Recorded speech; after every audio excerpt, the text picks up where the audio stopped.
Hello YouTube, welcome back to the channel. So once again, we get an adjustment in PSA land as far as their pricing structure is concerned. And you can see this is why making an end of year thing is very difficult, because every time you think you're about ready to start putting something together, then something changes. And that's been kind of the theme of this year. So I'll talk about it more in the year-end video, but let's talk about this specifically. So this dropped on Twitter, Instagram, and a variety of other places, but this Twitter one seems to be the most concise, kind of having it in one spot. The Instagram has it as well. I'll include a link to this in the description for you so you can check it out for yourself. But really what it comes down is PSA trying to quote unquote simplify the pricing in terms of creating some of the simplified service structures. But I do think it leaves open a couple of things, and that's why the stay tuned for more details. As is often the case with these pricing changes and pricing structure changes, bear in mind that whatever you're seeing here, there's a good chance there's going to be some other elements added to it after the fact, or some changes made as they start getting some feedback. I can almost guarantee that, especially for this one. But I'll go through some of the specific items, and I'll show you a couple of spots where I think there's going to be some potentially interesting things, and I'll also compare it to what they have right now. So there's some parts that I think are okay, and then some parts that I think are unnecessarily complicated. So let's start off here at the top. So from the beginning, we've got the value bulk, so what they're calling value bulk here, and the max declared value has been bumped from $199 to $499. And remember, a lot of folks always complain that the $199 is kind of low. By the way, in 2018 thereabouts, there used to be a $99 tier, and it was $8 a card to be fair, but it existed. And I remember submitting cards at that rate as well at that time.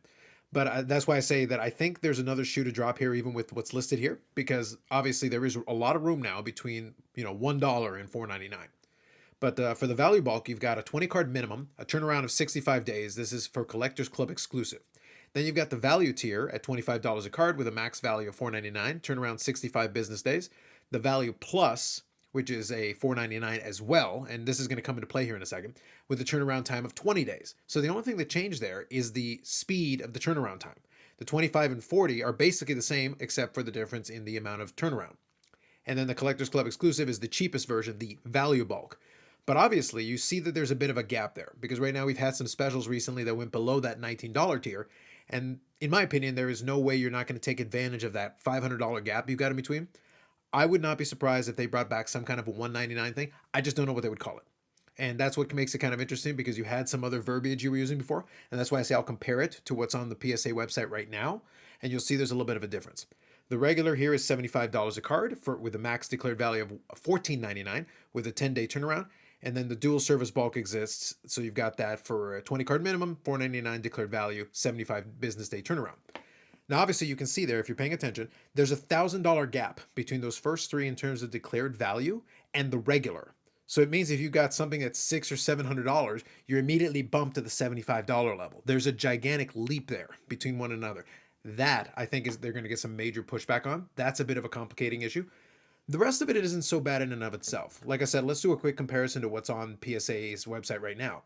So the bulk service right now that exists was $18 a card. So that's a Collectors Club one. You need that. So that's what I'm saying. If you look at this one, $19 a card, right?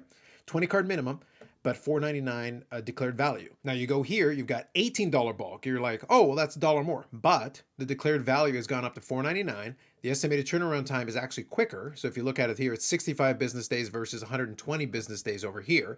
And if you click on the learn more, this is actually a 25 card minimum. So in reality, the minimum has actually been dropped from 25 to 20 cards. The dollar is increased, but you've got a higher declared value and a smaller minimum. So that one is a bit of a wash for me. That one's not so bad. The value at $25 a card is without the Collectors Club exclusive. It is a max declared value of $4.99 with a 65 business day turnaround. So if you look at it here, you're looking at value here, 90 to 120 business days, $4.99 turnaround. That's actually $5 cheaper. And if you look here, this one was a Collectors Club exclusive as well. So you have to go up to economy to get away from Collectors Club exclusive. So in reality, if you're looking at it, you've actually got a $25 value tier available here without being Collectors Club exclusive. So that is actually a little better. And even the value plus, $40 a card, 20-day business turnaround, well, that right here is better than this one at $50 a card for economy. So in reality, that isn't so bad. It's the jump, because you lost that $9.99 declared value. You jumped immediately from $4.99 here on these ones all the way to $14.99. And that's where I think there's going to be a little bit of friction as far as folks that kind of fall in that in-between phase, that $9.99, because you're jumping all the way to $75 a card. So that's the first thing. And the second thing is, obviously, for anybody relating to the set registry and all that, the $19 a card is still not low enough. For me, I'm of the opinion that you've got to have some kind of, I don't know what you're going to call it, but whatever it is, that's sub $19 one, something in that 10 to 12 range, give or take, is kind of where I settled in on it.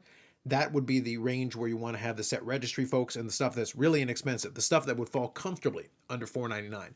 And we're not seeing that on this chart. And I would be very shocked if that wasn't made available at some point. That's where I think one of those stay tuned for more details is going to come into play. But it does make it interesting. It's one of those things where, in some ways, you did simplify it. There's some aspects of it that I think are okay, that do make some sense there. But the gap between $499 and $1499 is huge. And not having that in between is kind of weird.